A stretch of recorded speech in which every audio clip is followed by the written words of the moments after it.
Hi there everyone, Josiah here from Womp Rat Creations, and today I'm going to show you how I built this very shoddy thermal detonator.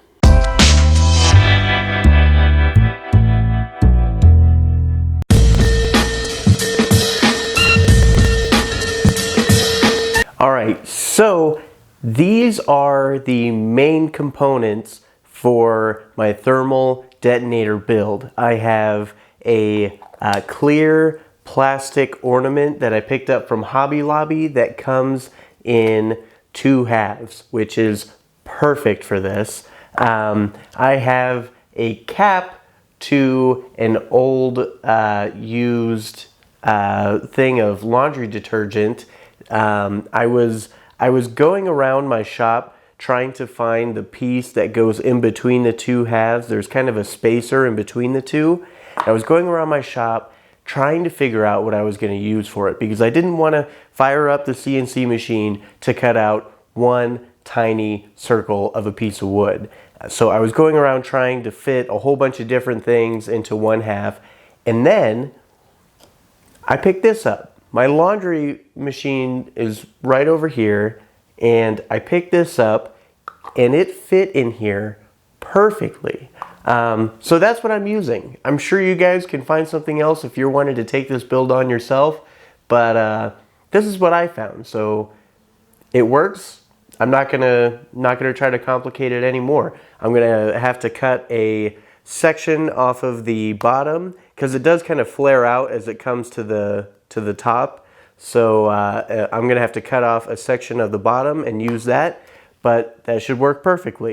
And then I was going through my greeblies for the switch on the top of the detonator, and I just found some random plastic piece that will work out really well for it. So if you're taking this build on for yourself, I'm sorry I don't have a very real suggestion for where you can find a solution to that problem other than just look for random plastic pieces. So the first thing that I need to do, well, the first thing I'm going to do is these plastic ornaments come with a little little doodad on the top for attaching it to stuff, and I need to get rid of that. So I think I'm just going to use my flush cutters for that. Hopefully the pressure from that does not crack the hemispheres. So I'm just going to get out my flush cutters and attempt to cut those off without causing any damage. Oh no, that should be fine. Let's see. Oh, perfect. That worked out perfectly.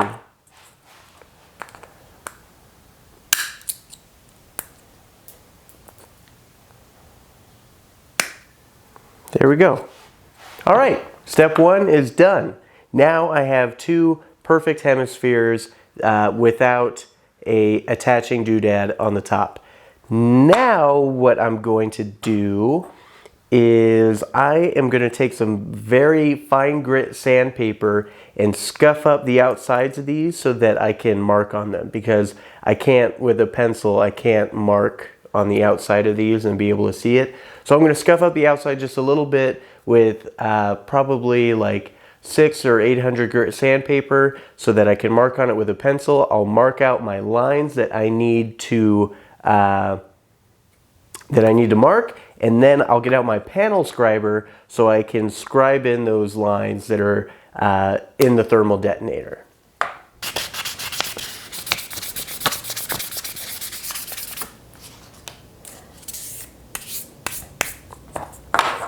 All right, it's pretty quick. Both of these are scuffed up, so now I can mark on them, and they're probably easier for you guys to see too now. So next thing that I'm going to do, I'm going to get out a piece of paper and draw a circle the same diameter as the bottom of the hemisphere, and then I'm going to draw from the center a bunch of lines coming out at different angles, and then I will be able to put this down over the piece of paper on the circle and see where those lines come out under it, and then I'll be able to trace those lines up onto the hemispheres. So I need to get some paper out. So if you were confused at all by what I was saying before, I will apologize. I am not the most eloquent speaker the majority of the time. I'm going to give you a close-up view so you can see exactly what I am talking about, and you'll be able to understand without having to hear any of my bumbling explanations. So I trace my circle. I need to get out my straight edge so that I can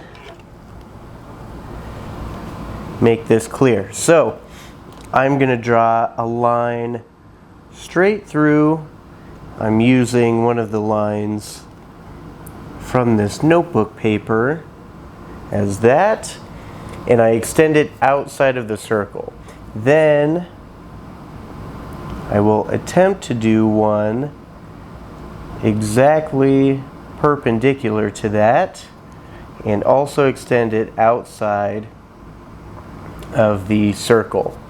Now, when I put the hemisphere back on, I can see where these lines would be and where they would need to be drawn on the hemisphere. So I obviously need to draw a couple more lines coming out at different angles to get it, but I wanted to demonstrate what I was talking about for you guys, because I've actually used this technique a couple of times, including on the Astromech droid head.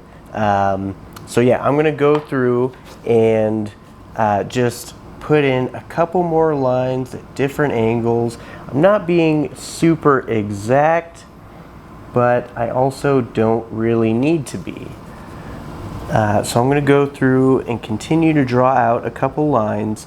Then I will transfer those lines onto the hemispheres.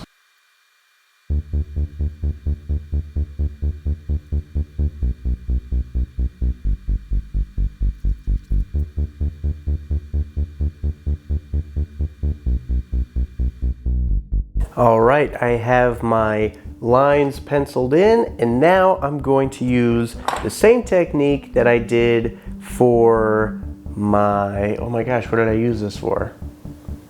The droid build. I'm going to use the same technique that I used for the droid build to scribe panel lines on a curved surface. I'm going to use my Dymo label maker tape to score against. That way I can score a straight line on a curved surface. If you haven't watched that video, you should. It's pretty good. I go through a couple different things that I haven't talked about before in other videos, so go check it out. I'll put it up there.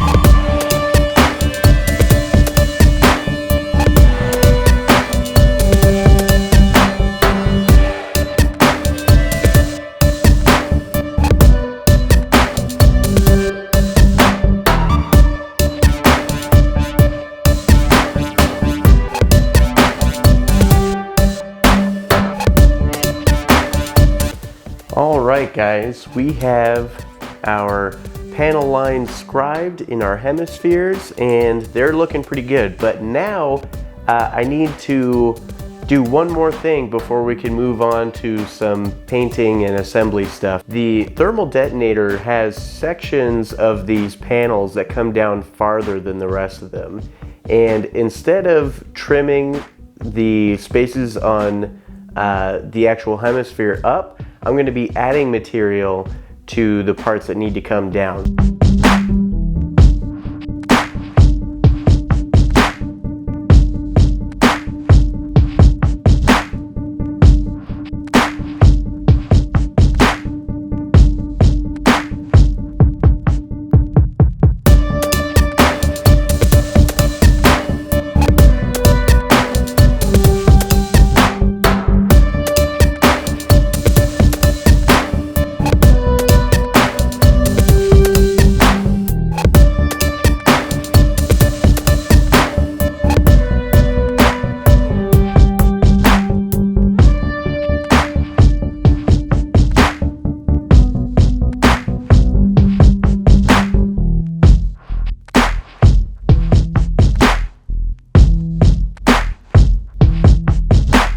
Alright guys, I have all of my plastic pieces on the Hemispheres, and don't worry, you'll get a closer up shot in just a minute, but now I need to cut off a section from my laundry detergent cup. And so I took my Dymo tape and put a straight line around. I didn't really need to use the Dymo tape. I could have used like masking tape, but because I'm not going to be scoring anything. I'm just going to use my Dremel. So I'm going to use my Dremel to cut off a section from the bottom of this, and then we can get to painting. All right. Just need to take care of the bits of melted plastic that gathered around the edge, but those pull off pretty easily, especially once they've cooled off. And now I need to get out some paper so I can spray down everything with a coat of some, like a medium gray, I'm thinking.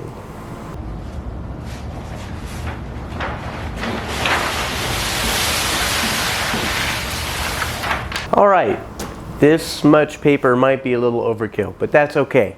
I need to get out my paint. I'm going to be using Gunship Gray from Tamiya.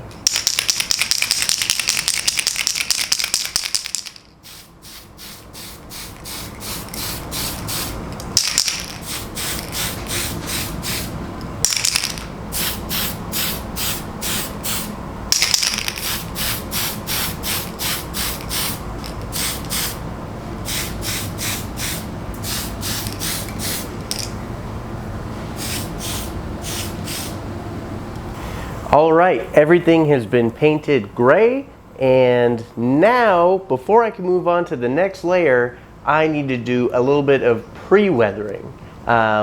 This is masking fluid, and I did a pretty in-depth discussion on how this works and the use of it in my paint tutorial for my camera case. That over there. I don't know if it's actually in frame or not, but it's right over there in the big camera cart, which I didn't use this on. But the camera case I did, and I will have it up there. You can click on it to take a look at that. But in essence, it's pretty simple. You can use an object. I'm going to use a paintbrush to apply this in areas where I want to mask off damage or like chipping. And then once it's dried, I will spray my next coat. In this case, it's going to be chrome. And then you can go back and peel off the masking fluid, and it reveals the layer below, creating a chipping effect. So that's what I'm going to do here. I'm going to use my paintbrush and masking fluid on the two hemispheres. I am not going to do it on our middle section because it doesn't need it. So I'm going to do that on these. I'm going to try not to overdo it, but the thermal detonators that I've seen for reference images are pretty beat up, and I like when things are pretty beat up. So I'm going to apply a lot and attempt to not overdo it. There is a fine line.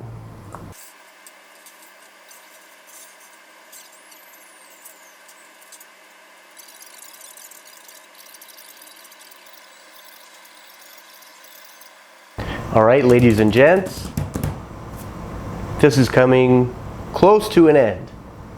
Next thing is we need to add the chrome on the outside, and I have talked to you a bunch of times about chrome and metallic paint in general, and you can tell from the amount that I've talked to you about it, it is a recurring problem for really all prop makers or just makers in general. Metallic paint and chrome paint is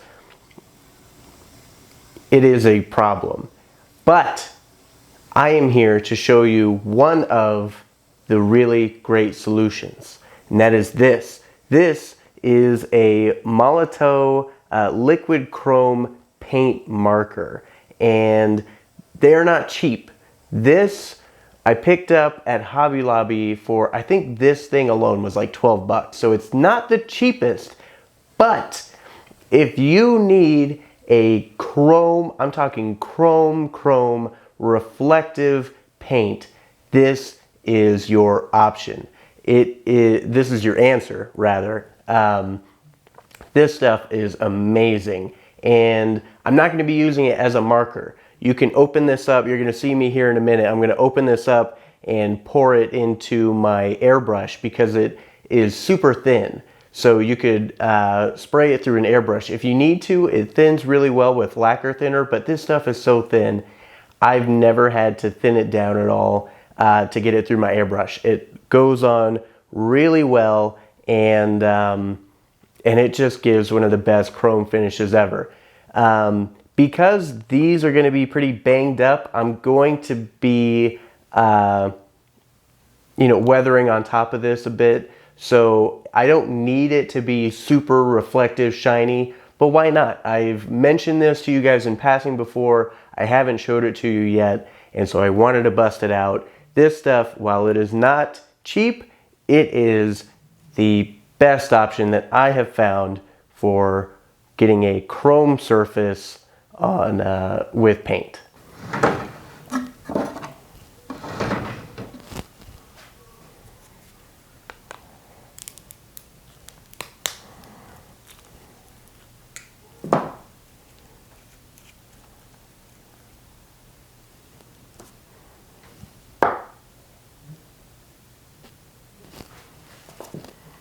All right, I need to get put my pliers back. I need to get out my airbrush. All right, have my airbrush out. I need to hook up my actual airbrush and give there we go. Okay, need to give the airbrush some power. Turn it on. Let that air compress. So I have already taken the top off of the pen. Just twists off. You might need to help it a little bit with some pliers. Now I can lift out this plastic insert that they have in there. But look at that already. Look at that. This is a clear plastic piece, but because it's been in the paint, it looks like it's metal. This paint, I love this paint. I wish it wasn't so expensive, but this is a wonderful, wonderful paint. So all I'm going to do is take this. Don't worry about putting it into a separate container because, like I said, I'm pretty sure this is a lacquer-based paint. Lacquer eats through almost everything. So if something is lacquer and it comes in a container, you know that that container can withstand the lacquer thinner. So if you can help it, don't pour it into anything else. I'm just going to be pouring it directly from this into my airbrush.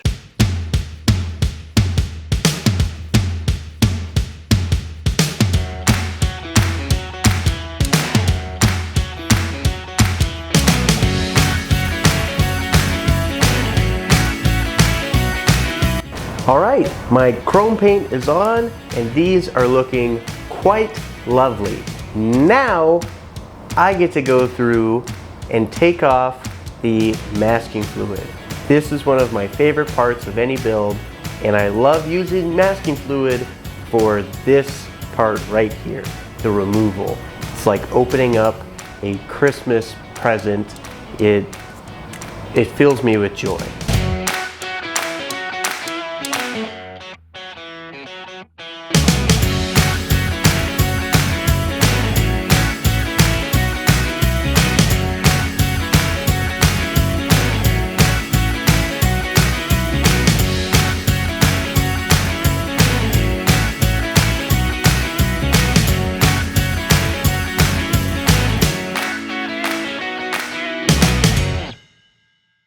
All right, so we have some damage spots on our hemispheres, and we are getting very close to final assembly and then some more weathering. But first, before I do that, I need to add the red, well, it's not a button, but the red indicator, I guess, that's on the excuse me, that's on the top of the thermal detonator after you slide back the switch on the top. I think it might actually be a button that you like slide back the top like a safety, and then you press it and then you throw it. I'm going to call it a button for our sake. It's going to be a red button. It's not going to function like a button, but it's going to look like a button. So I need to drill a hole for that. Then I can install the red plastic bit that I'm going to use for the button. It's going to be the same type of red plastic bit that I used for my lightsaber build. I would pull it out and show you, but it was given away to one of you listeners. So I need to drill the hole, get the red button, put it in there. Then I can put the switch on the top, and then I can do a final assembly and weather it a little more, and we should be good. But this is coming along pretty nicely. I am excited. I don't think I overdid it with the chipping. It might look a little funky now, but trust me, it's all going to come together.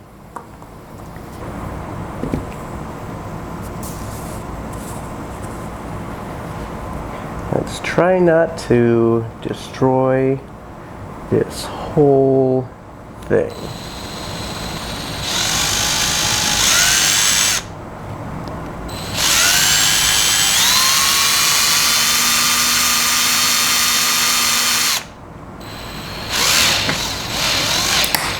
Oh, no. Let's see. Oh. It's nothing. Need to go down a little more. Slow and steady. Come on. You got this. Fuck.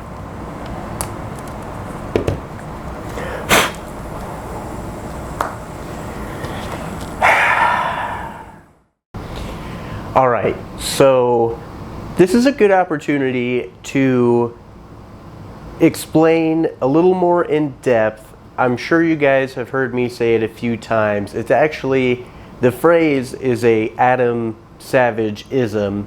Let's talk about hiding crimes. What I mean by hiding crimes is you're going to make mistakes while building something. It happens. Those are the crimes. Hiding them is, well, you're hiding them.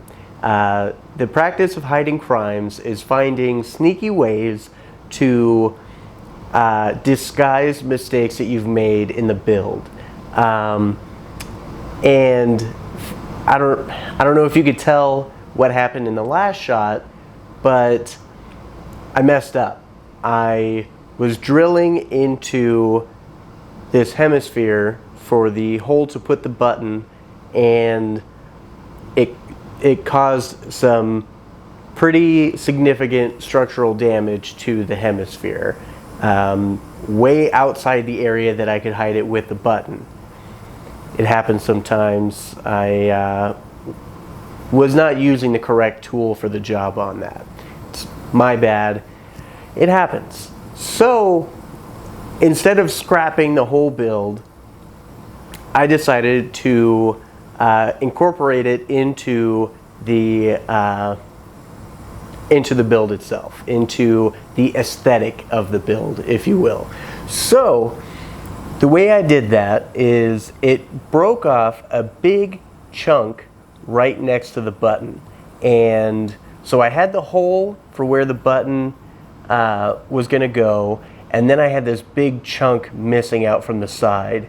So what I decided to do, because this was going to be a weathered prop to begin with, I decided to just incorporate it. This is a severely damaged and battle-worn thermal detonator. So after I installed the button, I filled in the backside of the crack with like a gel super glue. It's a thicker super glue from the inside. So from the inside, I put some gel super glue over the back, sprayed it down with some hardener so that it didn't start to run while it was setting. And then I took some gray paint that matched the paint that we used on the base layer of this, and painted the chip section to make it look like it is a chip in the detonator, but it goes down into whatever material this is actually made out of. So in that way, it isn't quite hiding the crime, but it's using it. It's making use of it for the aesthetic of the piece. Now, I'm still not super happy with it. I don't like it, but it's a good opportunity to talk to you guys about, when something like that happens, it doesn't necessarily mean that you need to scratch the whole project and start over. You can use it. It just, in some cases, you can actually hide mistakes like that. In this one, I wasn't able to, but you can incorporate it into the aesthetic and try to make it work as much as possible. That being said, I also attached the two hemispheres and installed the slide on top. And the reason I did this is I was trying to make the decision on whether to scrap it and start over or to continue with it. And I decided to continue with it for this build. However, we still have a final weathering pass to do on this, but just know that because this also came out a little wonkier than I was wanting, I'm not super happy with this. I'm going to be redoing this at some point in the future. The original plan was to have this as a giveaway. I know you guys have been waiting for the next giveaway. The plan was for this to be it, but it's not coming out the way I want, so I am going to be redoing this a different way in the future, and I will be giving that away. So sorry, there is no giveaway right now. I'm going to try to think of some other build that I can do before redoing this for another giveaway. But regardless, I'm going to finish this up because I've just gotten too far along with it to give up. So I'm going to finish the final weathering pass on this, and like I said, just know there will be another thermal detonator build in the future. So for the weathering on this, it's actually going to be pretty simple. We did some pre-weathering with the chipping beforehand. Now I'm just going to take this dark enamel wash through there to kind of accentuate the panel lines and just add some stains and stuff like that to make this look a little more bruised up.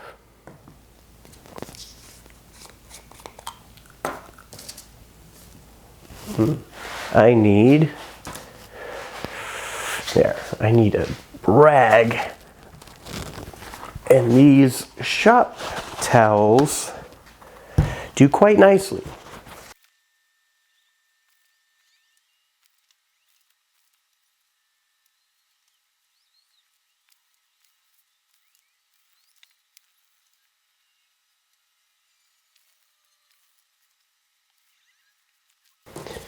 Okay. Well, I'm calling it. This is about as much effort as I'm going to put into finishing this.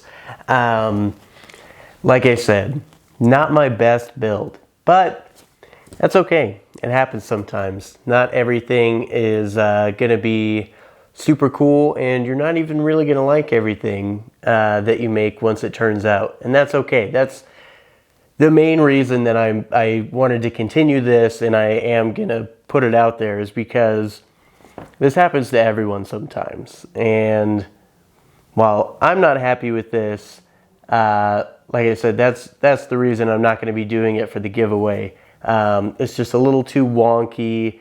I didn't plan this out well enough.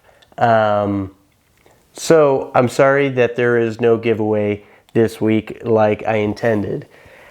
I didn't tell you guys about it beforehand, so I don't feel like I'm letting you down, but I am sorry. And yeah, this Shoddy thermal detonator, we'll call it, is complete.